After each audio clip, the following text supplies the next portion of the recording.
إنا لله وإنا إليه راجعون وحمانت مقالة بلدوينة حرونتا قبل كيران كوغيري ودوغاس عبد الرحمن وغاس قليف وغاس روبلي oo ka mid ah ogaasiyada Soomaaliyeed si weyn looga yaqaan guud ahaan caalamka iyo gudaha dalka Soomaaliya waxaana geerida ogaaska aad uga xumaaday in kastoo la wada geeriyoonayo guud ahaan ummadda Soomaaliyeed meel kastoo ay joogaan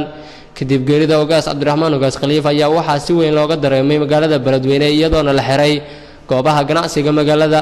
Allah u naxariisto ogaas Cabdiraxmaan ogaas Khaliif ayaa maalmihii ugu dambeeyay waxa uu magaalada Beledweyne ka waday kulamo lagu nabadaynayo beelal dirir ay ku dhaxmartay gudaha magaalada isagoo door muhiim ah ka ciyaaray ka shaqeynta nabadda waa kuwan qaar ka mid ah dhalinyarada ku nool magaalada Beledweyne oo ka tacsiyeynaya geerida ogaas Cabdiraxmaan ogaas Khaliif inna lillahi wa inna ilayhi raaji'uun kullu nafsin daa'iqatul maut waxa maanta saakay subaxnimadii abaar 4 saac geerina xatilna ku timid ogaas Cabdiraxmaan ogaas Khaliif oo ah ogaas reer Hiiraan waxaan ugu tacsiyeynaa dhammaan reer Hiiraan إنا لله وإنا إليه راجعون إلهي ما أرتي هاون نوري قبرك قداشي سن الله نمفدنا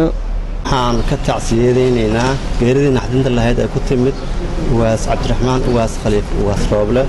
وكو غيريود مغالada Beledweyne si lama filaana waxaan eheladii iyo qaraabadii uu ka tagay iyo shacabkii reer Beledweyneba aan Ilaahay ugu baryaynaa in Ilaahay uu naxariisto jannadii firdaws Ilaahay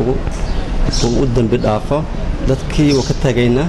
samri iimaan Allah ka siiyo gadaashiisna Ilaahayna ma fidnaayo qabrigiisa Allah khayr ugu bedelo inna ilaahi raaji'uun waxaan tacsiyeetii raali u direynaa ogaas Cabdiraxmaan ogaas Khaliif ogaas Roble oo maanta ku geeriyooday magaalada Beledweyne